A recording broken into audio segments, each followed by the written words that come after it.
Iran और Israel के बीच छिड़ी जंग अब एक भयानक दौर में पहुंच चुकी है। ये दुनिया को युद्ध के मुहाने पर लाकर खड़ा करने वाली दौर में ये जंग फिलहाल पहुंच चुकी है, क्योंकि अमेरिका की तरफ से उसके B-2 जो बॉम्बर्स थे, उन्होंने ईरान के 3 न्यूक्लियर जहां प्रोग्राम चल रहे थे, उन 3 ठिकानों को ध्वस्त किया, ऐसा दावा किया जा रहा है। यह तो अमेरिका की तरफ से कर दिया गया। हालांकि ट्रंप ने कहा था कि 2 हफ्ते का वो वक्त लेंगे, लेकिन 2 दिन बाद ही उन्होंने इजराइल के साथ आते हुए ईरान पर अटैक किया है।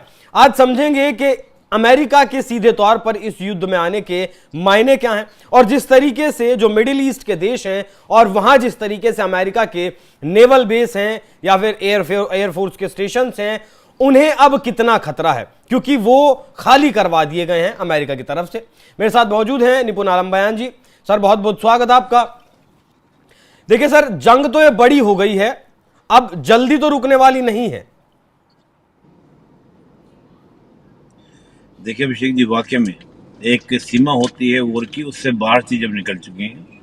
अमेरिका अगर इसमें इन्वॉल्व ना हुआ होता तो मुझे लगता है कि शायद वॉर का एक्सपेंशन ना हुआ होता, लेकिन अमेरिका इन्वॉल्व हो गया है तो निश्चित रूप से अब इसका जो दायरा है वो विस्तृत होगा, बढ़ेगा।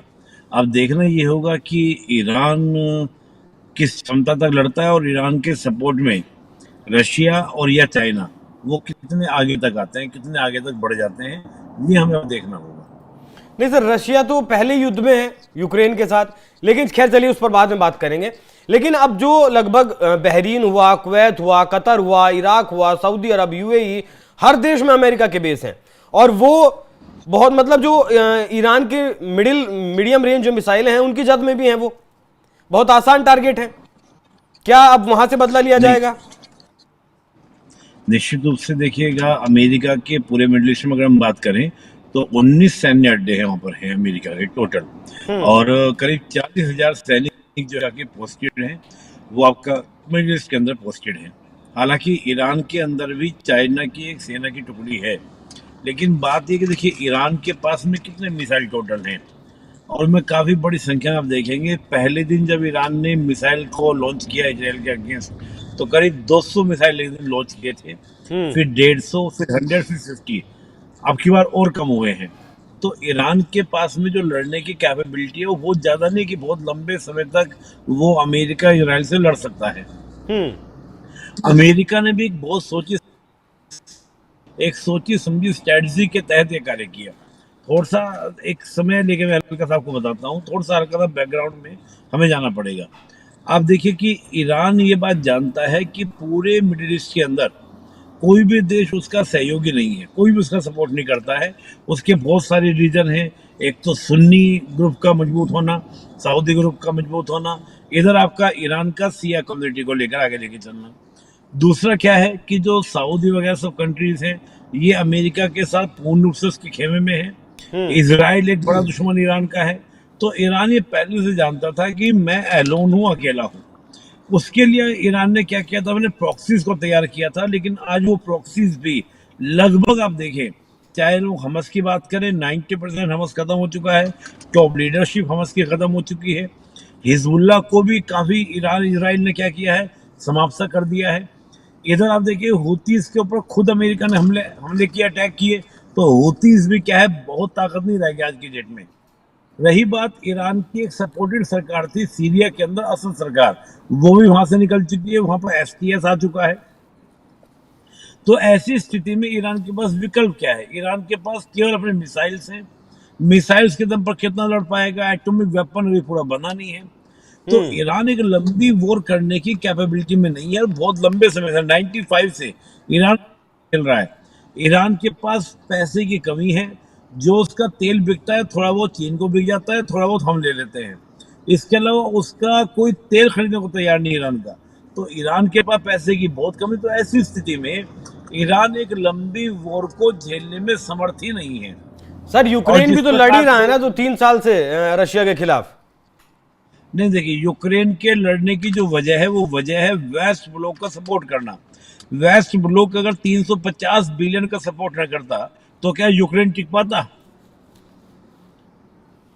नहीं, सपोर्ट तो यहाँ भी रशिया भी खुलकर जो है सामने आ ही रहा है बस। हाँ, देखिए आपके केवल बयान देखिए अभिषेक जी, हम लोग इंटरनेशनल रिलेशंस को, इंटरनेशनल पॉलिटिक्स को जब हम कवर करते हैं ना, तो हम्म। हम केवल भावनाओं पर और बयानबाजी पर नहीं करते हैं, हम रियल स्ट्रेंथ देखते हैं। हम्म। आज भारत 4 ट्रिलियन का है और चाइना 18 ट्रिलियन का है, ये गैप तो है ना भाई। हम्म। इसको हम भले कहते हैं हम इंडियन है, चाइना को मुंह तोड़ देंगे, कर देंगे, वो कर देंगे। हमारी सरकार तो कभी बोली नहीं है चाइना को लेकर, क्योंकि सरकार जानती है व्हाट इज द रियलिटी।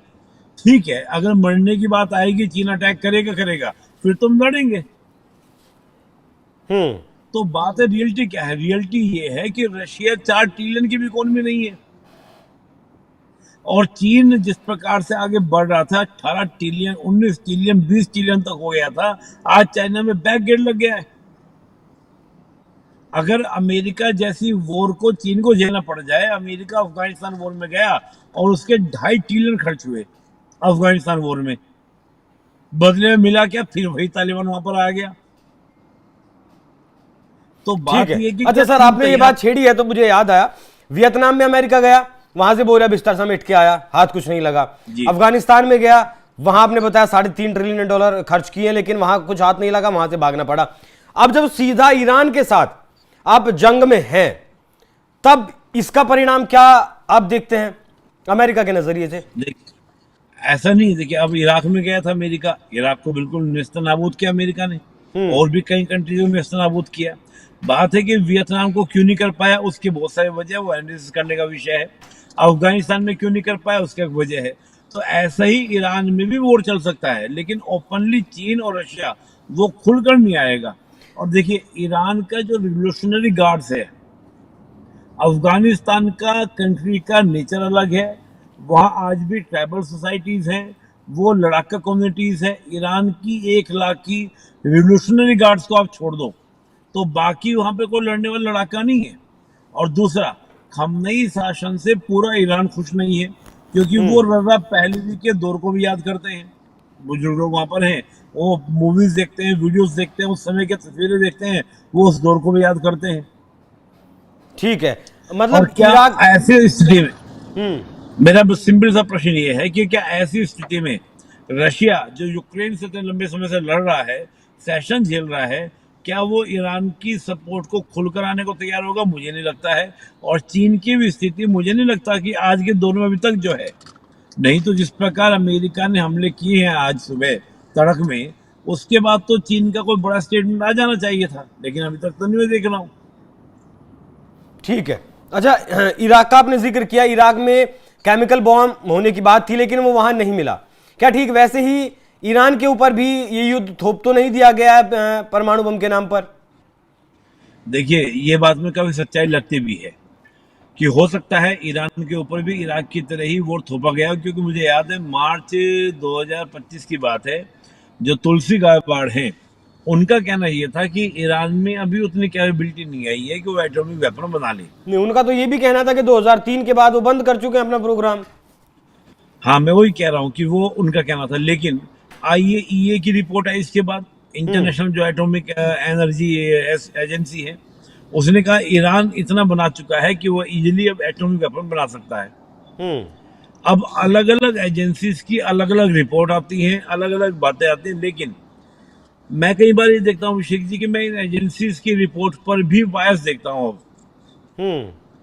कि जब खुद अमेरिका की खुफिया एजेंसी कह रही है कि ईरान के पास में एटॉमिक प्रोग्राम नहीं है, एटॉमिक वेपन नहीं है, ना वो उतना बना रहा है कि वो एक, भाई एक सिंपल सी बात है कि जो यूरेनियम को इनहार्समेंट करना है, वो 20% से ऊपर जाएगा, तो तब पॉसिबिलिटी लगती है कि कहीं ना कहीं वो एटॉमिक वेपन की ओर बढ़ रहा है कोई देश।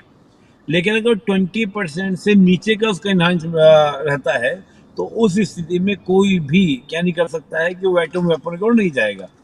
तो IAEA का कहना ये था कि उससे ऊपर की लिमिट को जा चुका है, थोड़ा और हो जाए तो ईरान डेफिनेटली एटॉमिक वेपन बना लेगा।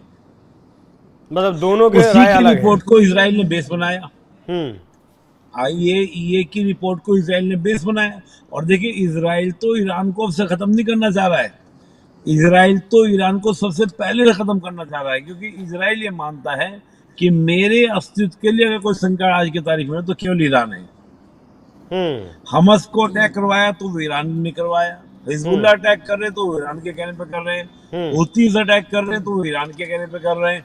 ठीक है सर, इस युद्ध का भविष्य बाकी क्या जो देख रहे हैं आप?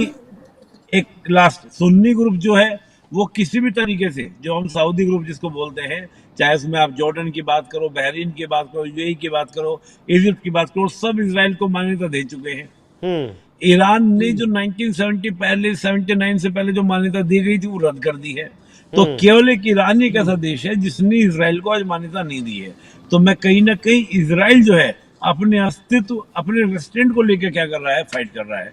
आप क्या कह रहे थे? ठीक है, भविष्य सर इसका युद्ध का परिणाम? देखिए भविष्य अभी मुझे थोड़ा सा वेट ये मैं कर रहा हूँ कि पहले तो मुझे उम्मीद नहीं थी कि अमेरिका से जल्दी इन्वॉल्व हो जाएगा, क्योंकि डोनाल्ड ट्रम्प तो ये कह रहे थे कि 2 हफ्ते का हम समय दे रहे हैं। अब एकदम अचानक जंप कर गए और एकदम ताबड़तोड़ मार भी दिए, डी बॉम्बर्स को भेज दिया है।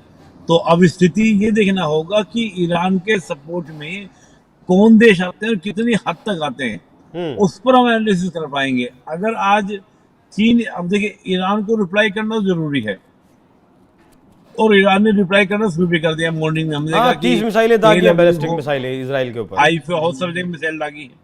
लेकिन अब चीन और रशिया की क्या प्रतिक्रिया होने वाली है, उस पर इस वॉर का भविष्य निर्धारित होगा। चीन और रशिया क्या किस तरीके से ईरान के साथ आते हैं वो डिसाइड करेगा कि ये युद्ध किस तरफ जाएगा। मतलब अभी डिसाइसिव नहीं है, मतलब अभी डिसीजन नहीं हुआ है अमेरिका के हमले के बाद।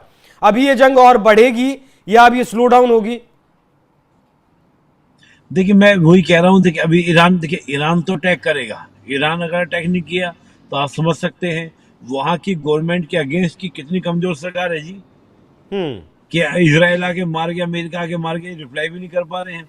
तो जनता बगावत कर देगी, तो वहां की गवर्नमेंट को रिप्लाई तो करना है। लेकिन अब उस रिप्लाई के बाद ईरान को यह भी कैलकुलेट करना है कि उधर से रिप्लाई होगा। क्योंकि बेंजामिन ने क्या बोला कि शक्ति ही शांति का मार्ग है।